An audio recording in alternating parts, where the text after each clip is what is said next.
Hello out there, you wonderful people. This is Andre, the Game Idea Guy. Thank you once again for lending me your time and your ear listening into another What If video for me. And I'm going to be talking about the Sega Saturn and what if it wasn't a rushed and failed product for Sega and what that would have meant for them moving on into the future. Now, there are some things that really messed it up for the Sega Saturn and really messed up gamer and consumer trust in Sega. One of those things is being the existence of the 32X. And that's something that shouldn't have existed. One, because it used a lot of the same parts as the Sega Saturn. And two, because they split the market on themselves. It made it really complicated for them to have stuff out on it made it complicated for people to decide what they were putting where, what games would go on to what platform. And the 32X really, really didn't get to have very many games. I think its total ended at like 40 games, and that kind of sucks. But there's a caveat to this. I mean, some of those games did end up on the Sega Saturn anyway because they had different versions, and a lot of those games were arcade ports. But the Saturn's library was far more diverse than what the 32X could ever have begged for. So firstly, we're gonna like I said, we're gonna wipe out the 32X. No 32X in this scenario.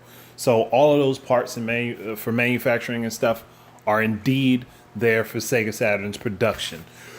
Two, Sega's not going to be stupid and make a 3D fighting game and not prepare for their home platform, their next generation home platform, to have 3D in it. So they would already have doubled up their chipset for 3D processing. Three, because they were thinking ahead of the game, they had better tool sets for developing games for their platforms, which made it far less complicated. Still more complicated than the Sony PlayStation, but not as complicated as it was. So software development kits were far better for the Sega Saturn than what it launched with. Next thing, no rushed and unexpected launch before the partners that would be selling the device could get their hands on it, which would definitely kill the argument that was caused with them with KB. I think it was KB Toys and Toys R Us back in the day, where I don't remember which one. I think it was both of them that would not sell it. They would not stock it and sell it. They would sell the games, but they would not sell the physical platform itself because of the fact that Sega decided to do a Russian surprise launch. So they would actually launch this game a little bit later, maybe not when they originally intended, but I would guess like sometime around September they would launch it so that they could have it ready for the holiday season. Next thing, all of those 32X games that were out there, because there's no 32X that exist, these are all Sega Saturn games now.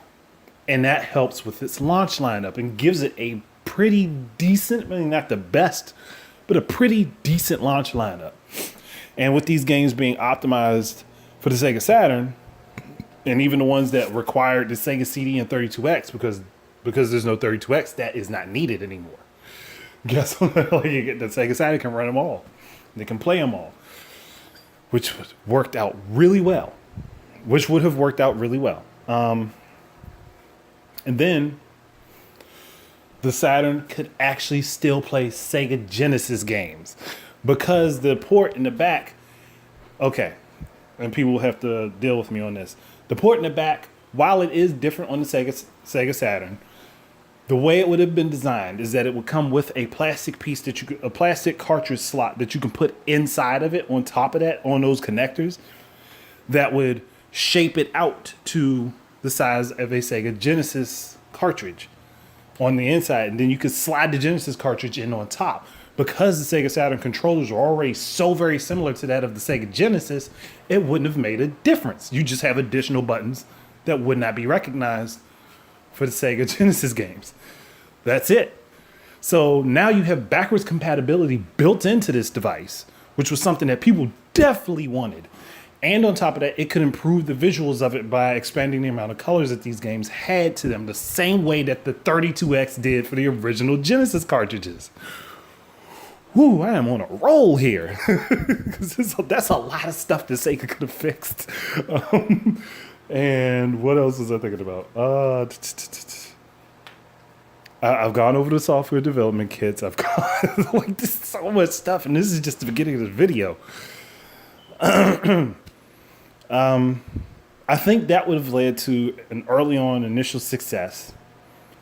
And people would have been like, well, shoot, I don't have to get rid of all my Sega Genesis games. We'll trade in our Sega Genesis, get a Sega Saturn, and if it comes with the backwards compatibility piece in there, and you can still take that piece out and still use the RAM cartridges for import games and for additional memory for the system. So, yeah, there's a lot.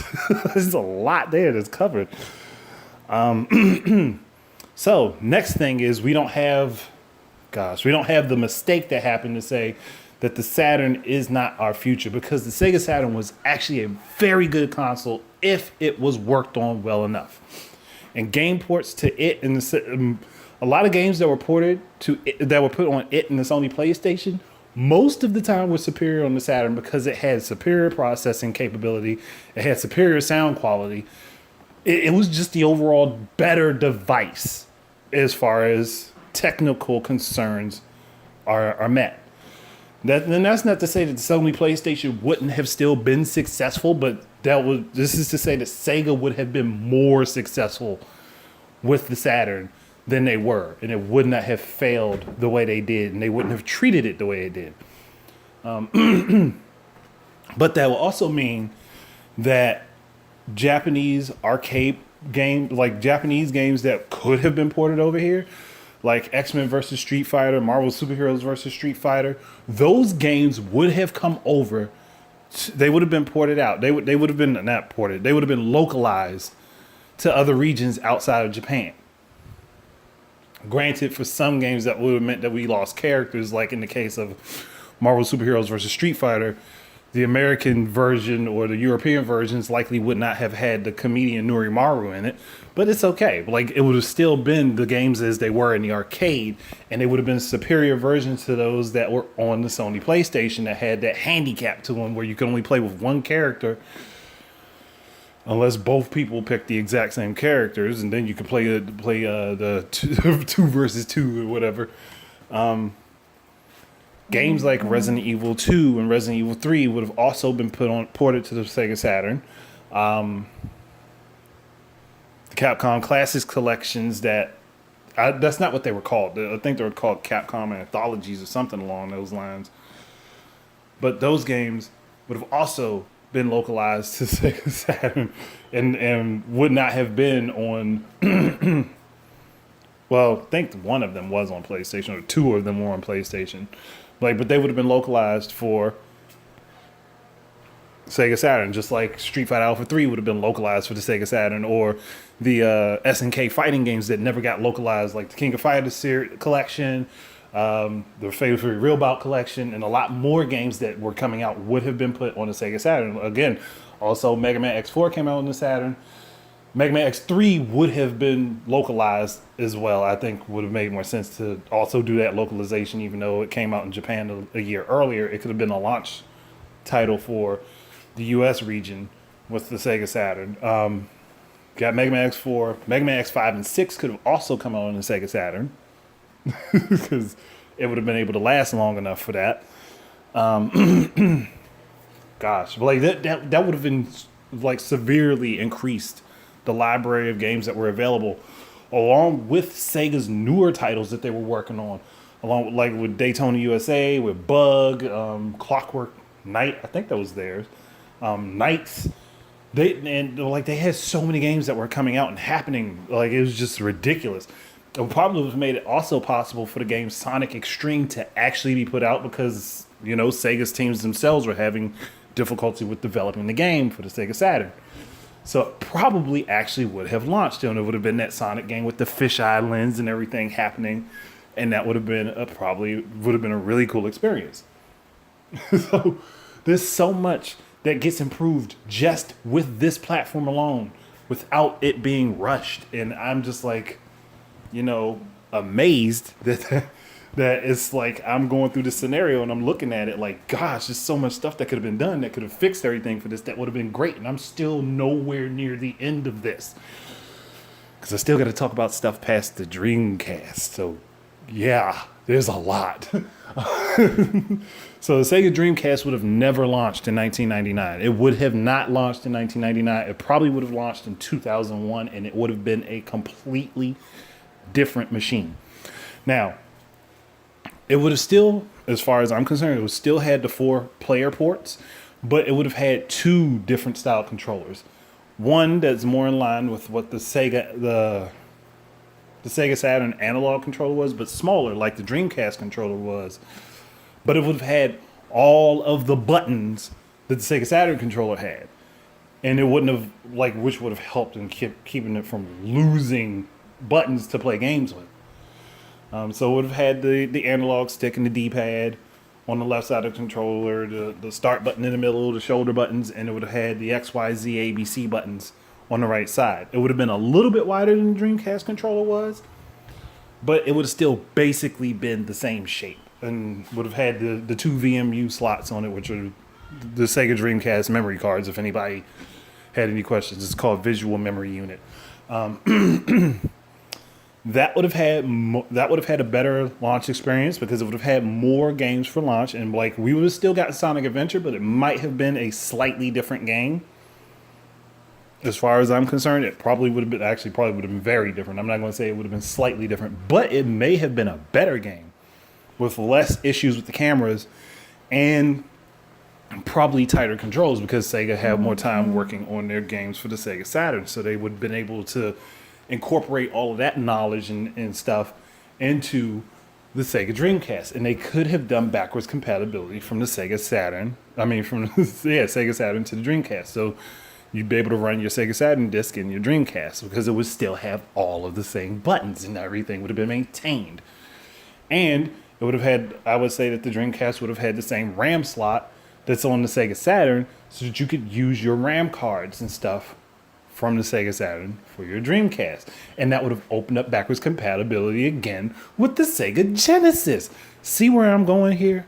And how much better that would have been because you would have been able to carry your libraries with you to the next platform. Yes, it would have made it a bit more expensive, but it would have made it also worth the money. And then Sega wouldn't have had to make the Smash Pack volumes because, the games would still be playable on the Dreamcast. I mean, they could still do it for people who don't have those games originally, but it wouldn't have been a necessity to try to fill in their library. It would have been something that they could have done and be like, oh, okay, we're in year 3. Let's drop a old game collection. We can do individual games now. We can go ahead and do a Streets of Rage collection. And then we can go ahead and do a Phantasy Star collection. We go ahead and do a Sonic collection. We go ahead and do a Shinobi collection and stuff like that. And then all of their titles that were exclusive to them would have stayed exclusive. Billy Hatcher would have never ended up on the GameCube. It would still been with Sega, and it would have been on the Dreamcast, and many other games like that. It's just a lot of stuff there's so much stuff you got to take in. Other games, other fighting games like Capcom versus SNK 2 would have been localized. I think Capcom versus SNK Pro would have been localized. I know Capcom versus SNK was localized, but I really don't like the localized version of that game. I prefer the Japanese one. It's just because there's missing sound effects and missing voice cues and stuff, and I prefer the Japanese one over it. It's still the same game. You can play it in Japanese with no problem because it's a fighting game. A lot more SNK games would have been ported over to the Dreamcast. And on top of that, because of the Neo Geo Pocket Color having connectability to the Sega Dreamcast, which it did, and we're going to include that here. Gosh, there's a lot. And sharing data back and forth with those games and stuff, Sega would have partnered with Neo Geo and would have worked on having them be they would have been the I guess you want to say they would have been the handheld. They would have partnered up so that Neo Geo handled all the handheld stuff for Sega, and they would have their system to put their put handheld versions of their games on, and then SNK would probably make all of their fighting games exclusive to Sega outside of their own Neo Geo platform, which would have been a big boost for Sega, like because they could use it. And like, and it's not like SNK didn't put a crap ton of freaking games on the daggone Dreamcast as it was, just like Capcom did, because they were full support of the Dreamcast. But we also would have got games like SVC Chaos on the Dreamcast instead of it going to the Xbox. Actually, there probably wouldn't have been an Xbox, or the original Xbox wouldn't have existed as it did. It probably would have ended up being something more like what the Xbox 360 was, because Microsoft had helped Sega develop the Dreamcast and do the OS for it. So, and I'm like, yeah, that's why Dreamcast was so easy to run burned games on or whatever, but still. But that could have led to more successes for the Dreamcast. And if, with the Dreamcast being, or actually, Sega might not even have gone to Microsoft now I'm thinking about it with the OS, because, that was one of the reasons I even believed the Dreamcast was even a thing, because Sega was in a crappy position. But they may not have actually even gone to Microsoft. And the Xbox itself, it would probably still heavily borrow from Sega.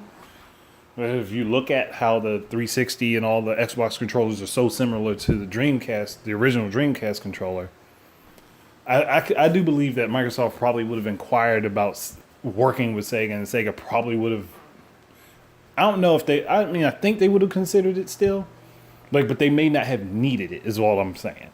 I think though that they probably would have taken a partnership to just alleviate a little bit of the stuff on themselves. But it could have led to more successes either way. And they could have still branched off with an Xbox platform. Though I don't know how Microsoft would fare in a world with a really good Sega platform, and you have Nintendo doing mostly well for the most part. And people act like the GameCube was a failure. The GameCube itself was not a failure, but it did very well for the fact that people had a stigma against it. Sony obviously was doing well during this time. I just don't know how Microsoft would come in as the fourth major console platform. They'd probably come in and bring all the PC stuff over. A lot of that stuff did end up on Dreamcast, but that would probably split the market there, because you'd have a Japanese home platform for PC games, and then you'd have your American home platform for PC games with the Xbox. But by the time that Sega goes beyond the Dreamcast, they would be working on a controller very, very, very similar to that which we got with the Wii U, but it would be a corded controller, of course, because Sega hadn't, fully fleshed out all the wireless technology and stuff. So that happening, Sega partners up with Platinum for several games, and those games would be remaining exclusive to Sega's next platform, and we'll just call this one Neptune, just because I just need a name for it. So the Neptune would have gotten Bayonetta and all of those Platinum games that Sega commissioned. Those games would have been exclusive to Sega's Neptune system, and keeping up the pattern of bringing in parts from the previous platform and keeping the controller very much similar, but yes, change up its shape a little bit so it feels better and more ergonomic, but still keep the general scope of how the buttons are laid out the same. But on this one, you add the twin stick, because Sega's watched that everybody else is twin stick, and they're seeing that, hey, this is becoming a major thing for a lot of shooters, and being interested in getting some of those games on their platform. And this being able to be allowed to be utilized with a lot of older games where you can set the twin sticks to some of the button presses, because of there would have to be some sort of customizability in this theoretical platform that they're coming up with. But there's a lot of stuff that I'm just going over and just randomly spouting off at the moment because it's just things I'm mentally analyzing out of the situation that would have been created. Looking at it though, Neptune probably would have been a decent device, but like I was saying, it would have ended up with the Wii U-esque gamepad controller with the screen on it. And I believe that mostly because of the fact that the Sega Dreamcast had the VMU. And Sega would have been like, how can we push this concept a little bit farther? And that's probably what their answer would have been. So, like, that would also open up this console to utilizing the Dreamcast controllers. So the controller ports would be very similar.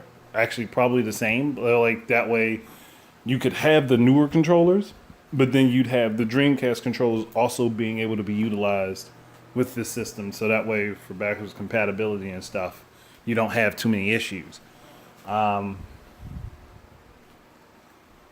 No, I was thinking, and that would follow. That would actually be following up the Nintendo DS, which would have the touchscreen. So Sega would be like, okay, we can take this concept and throw it on our home platform.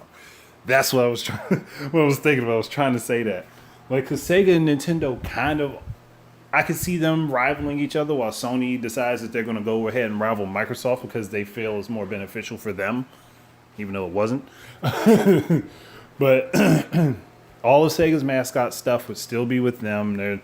They'd still be evolving a lot of their games, and they'd have more stuff that they could put out. And games like Headhunter and Shenmue would have never gone to other platforms. They'd still be exclusive to Sega.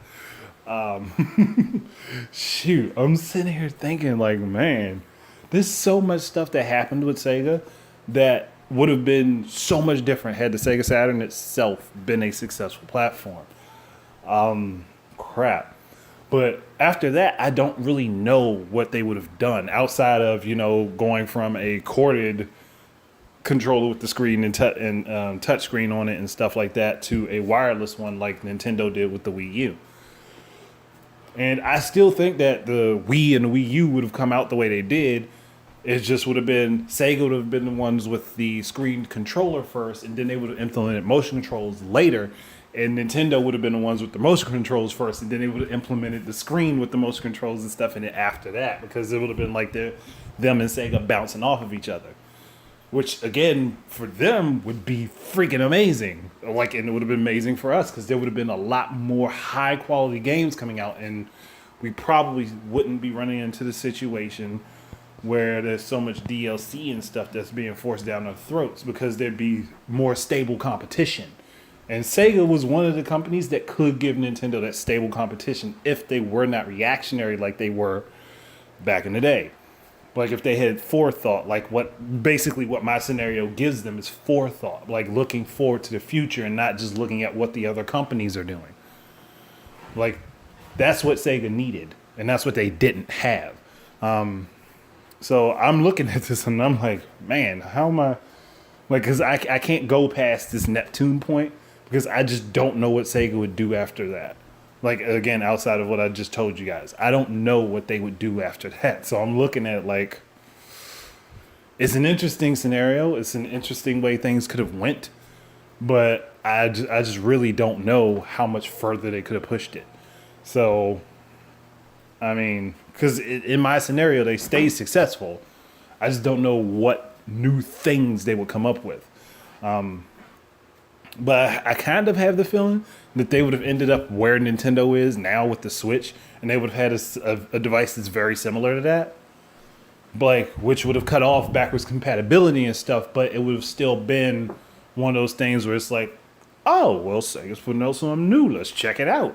Just like with Nintendo putting out the Switch, they're like, oh, shoot, that's an interesting concept. Let's check that out. Maybe I'll do that. Like, that's just how I kind of look at how it would have went.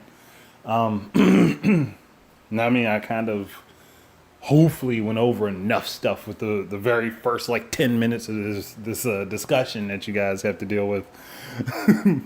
Hopefully there's enough here that you find it interesting, and you could probably see the plausibility in what I'm talking about.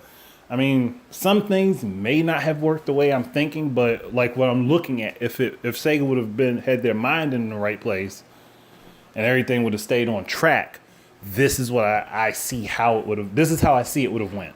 I don't know why I'm repeating myself. I don't think I have too much more to say other than Neo Geo probably would have still been making Sega's handheld counterparts and just making better Neo Geo pockets. I don't know what they would have called them per se, but they would have made better versions of them that would have still connected with the Sega home platform. That, while not being as popular as Nintendo stuff, would have been popular enough to see them forward to keep up making more devices, and probably would have been gave better competition with the PSP and the PS Vita, and we might not have even seen the Mega Man games that ended up on the PSP on those. They probably would have ended up on the SNK platform. Like, just my thoughts, because I mean, like, you're looking at I'm talking about like with the partnership with Sega, SNK, Neo Geo, like that's what I'm talking about. But I think I've run the gambit on this. If you guys have any other ideas that you would like to espouse for this, please do. Go ahead, write down in the comments below. And I will read over them and we can discuss. If you're not on my Discord server, please come and join. Like, the link is down in the description. Always will be. And any videos that don't have it were made probably before I had my Discord server. So you'll just have to, it's okay. Like, some of them I made well before I made my Discord server, and they're still uploading. It's mostly pitched for Switch stuff. Everything else is going to have my Discord server link on it. That's it, I guess. So thank you guys very much for listening. Keep your eyes and ears out for more stuff from me. And until the next time, please enjoy your games. Peace out.